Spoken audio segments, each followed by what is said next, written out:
Ал енді біз печенье жасайтын боламыз. Бізге алдымен осындай 3 дана жұмыртқамыз, және де разрыхлителіміз, және де сұйық майымыз, шекеріміз, және де ұнымыз ғана қажет болады достар. Оңай ғана 15 минутта ғана дайындалатын печенье. Алдымен осы жұмыртқаларымызды жарып салып алатын боламыз.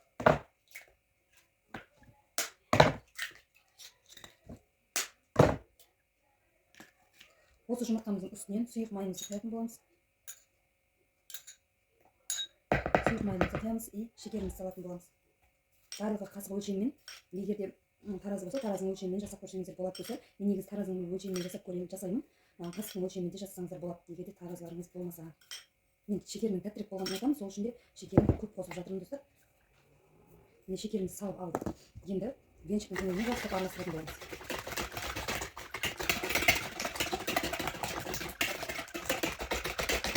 Шекерімізді кішкене ерігенше араластырып алатын боламыз. Енді ұнымызды салатын боламыз. Ұнымызды қасығымыздың көмегімен 12-13 қасық саласыздар.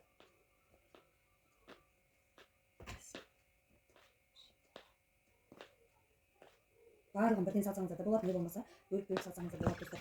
Мен 12-13 қасық салдым. Енді жақсылап араластырамыз. Және осының барын араластырмай жатып, разрыхлителімізді салатын боламыз. Разрыхлителді 2 ас қасық, чайнайлық қасық, не болмаса осындай ас қасықпен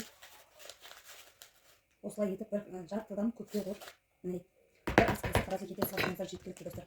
Енді осы массамызды венчиктің көмегімен араластырып аламыз біраз.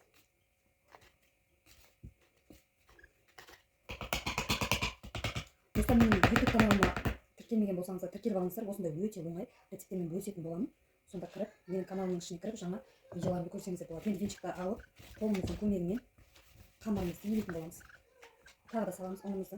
Әркімде ұн тығыздығы әрқалай болғандықтан достар, нақты массасын жазып кетемін. Бірақ содан 100 грамм не болмаса 100 грамм артық, не болмаса 100 грамм кем болуы мүмкін.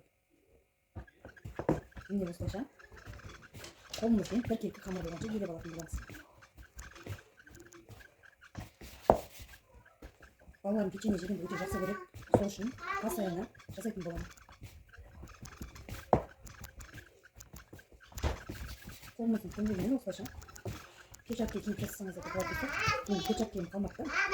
Осындай етіп жақсылап ұнымыздың онда қатты көп салудың қажеті жоқ, себебі қолымызға қамырымыз аса қатты жабыспайтындай етіп елеп аласыздар достар. Қазір мен қамырымды көрсететін боламын.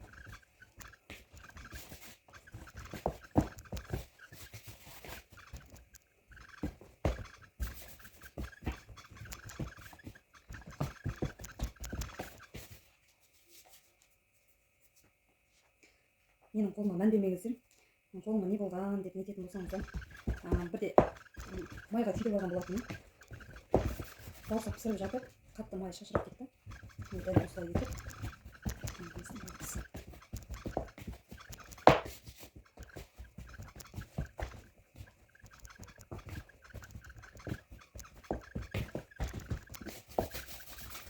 Қамырдың негізінде достар жақсы еленгені, қамыр еленген табаққа қарап білсе болады дейді.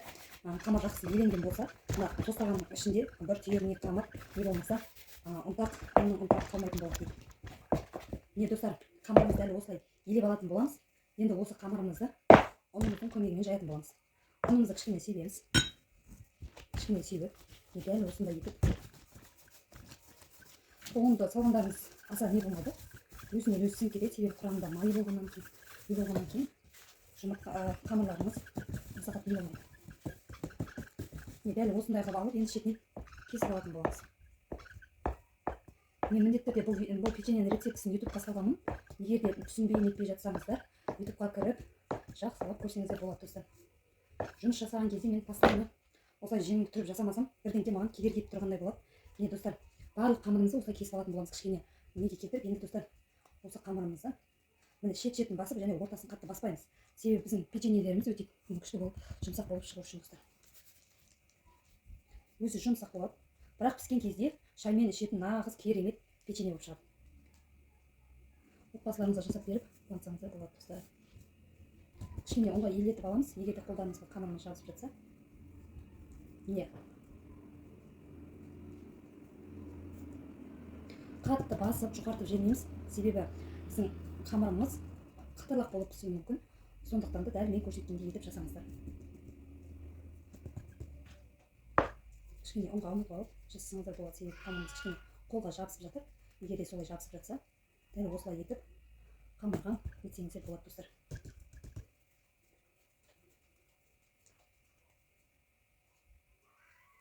Точно болып ісіп шығу үшін шет-шетін басып, ортасын сәл шетіне қарағанда қалыңдау етіп жасайтын боламыз. Достар, мен инста, тикток парақшаларыма тіркелмеген болсаңыздар тіркеліп алыңыздар. Жаңа рецепттермен бөлісетін боламын. Менің каналыма тіркелмеген болсаңыздар тіркеліп алыңыздар. Ютубта, тиктокта және инстаграм парақшаларының барлығының жазылуы бір.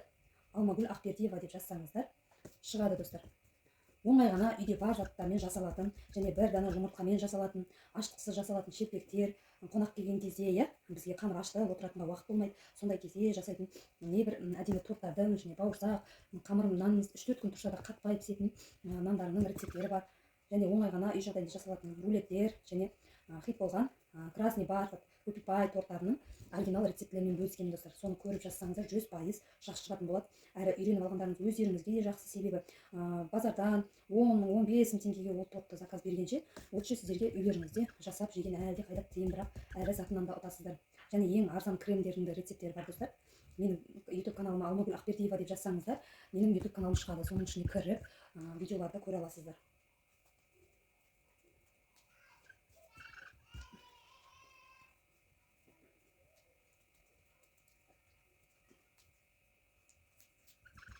Өте оңай рецепт. Өте анауым жоқ, мынауым жоқ дейтін ештеңесі жоқ. Бар болғаны 3 жұмыртқаңыз, шекер ұныңыз болса болғаны. Барлығымыздың үйімізден ұн және сұйық май табылады ғой енді. Постоянно тамақ жасағасын. Ұнымыз да, шекеріміз де, сұйық майымыз ол постоянно үйге алатын продуктілерімізден. Соған 3 жұмыртқамызды жарып, бар болған сол заттардан жасасаңыздар болады достар. Негізі разрыхиттердің орнына пищевая сода қолданатын болсаңыздар, разрыхиттеріңіз үй жағдайында болмайтын болса, пищевая соданың тек бар болғаны жарты чайный ложкадан да аз ғана мөлшерін салсаңыздар болады. Себебі пищевая соданы көп салатын болсаңыздар, біздің печеньемізден пищевая соданың дәмі шығып кетуі мүмкін. Бәрін түсінікті етіп айтып жатырмын деп ойлаймын достар.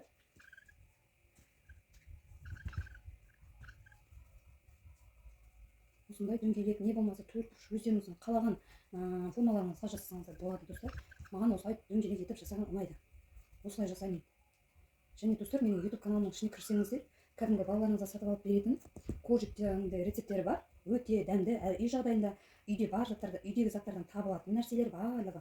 Сол ингредиенттерін қосып, балаларыңызға үй жағдайында солай коржик пісіріп қойсаңыздар болады. Себебі балаларыңыз садикке барады, мектепке барады, сол кезде беріп жіберсеңіздер, базардан сатып алғанша, одан да өздеріңіз үйлеріңізде, әрі өздеріңізге тиімді, әрі балаларыңыз күнделікті жеп тұратын болады достар. Міне достар, менің печеньелерім дайын. Енді осы печеньелерімді листке салып пергамент қағазын төсеп, печеньемізді қоятын боламыз. Себебі біз печеньеміздің астына пергамент қағазымызды төсемей жай ғана майлайтын болсақ, оданша пергамент қағазына қойған дұрыс. Себебі астын майламайсыз, және бар болғаны магазинде 1000 теңге тұрады 8 метрлік пергамент қағазын, сондай сатып алсаңыздар болады достар. Осы печеньемізді енді пергамент қағазға салып, әсек пешімізде бар жоғы 10 минут 15 минутта ғана піседі достар. 220-180 градусқа қоясыздар. 220-200 градусқа қоясыздар достар. Қазір мен піскеннің барлығын көрсететін боламын. Асты жабыспайды достар, пергамент қағазымызға жабыспайды. Менде ескі пергамент қағазым бар екен, жаңасы басылған екен.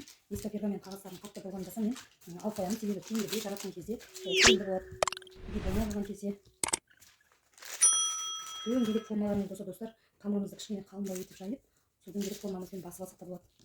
Менде ондай әдемі дөңгелек формаларым жоқ.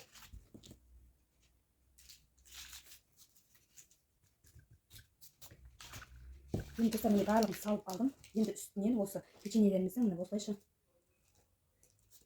сәндік үшін бұл достар. Кесіп аламыз 3 жерінен, шетінен, 2 шетінен және ортасынан өтіп 3 жерінен кесіп аласыздар достар. Печеньеміз біздің толпақ әдемі пісу үшін өте жақсы. Бетіне жұмыртқа жақсаңыздар да болады, жақпасаңыздар да болады. Бұл печеньеміз өз кішкене ақтау болып піседі, себебі құрамында майы болғаннан кейін, жұмыртқалар болғаннан кейін сондай бетіне мен жұмыртқа жағатын боламын. Қазір жұмыртқаны жарып, бетіне кішкене жұмыртқа жағамыз. Егер де жұмыртқаларыңыз болмаса, жақпай істесеңіз де болады.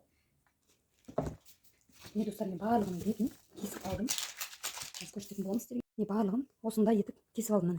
Енді осының бетіне жұмыртқа жағып, 200 градустағы пешімізге 10-15 минутта пісіріп алатын боламыз.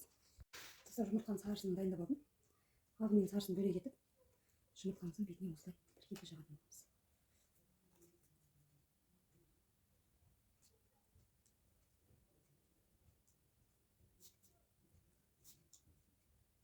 пешімізді алдын ала қыздырып қоямыз достар.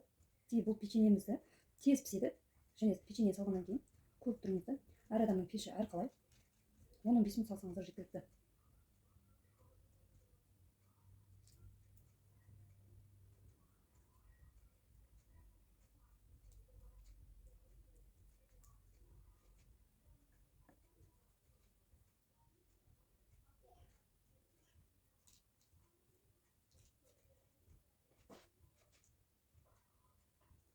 Достар, бұл печеньені көптеу жасаймын дейтін болсаңыздар, мен салған ингредиенттердің тағы да үстіне бір есе қосып жасасаңыздар болады. Мысалы 3 жұмыртқамен жасаса, 6 жұмыртқамен, 5 қасық шекермен болса, 10 қасық шекермен, солай үстіне қосып жасай бересіздер. Үйіңізде жасап қойсаңыздар өте керемет. Мен қазір сол балаларыма жасап беріп жатырмын. Міне, барлығына жұмыртқа жағып алдым. Енді печеньемізді 200 градуста 15 минутқа қойып алатын боламын. Не достар, біздің печеньеміз дайын, өте керемет болып пісіп шықты достар. Міне, көрсеңіздер болады. Жұмсақтығы да бар. Біраз тұрғаннан соң қатады бұл печеньеміз.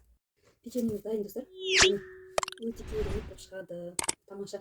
Қазір ғана пештен алғаннан кейін міне барлық жер толық піседі достар. 10-15 минут тұрса да. Сіздерге ұнаған болса жасап көріңіздер.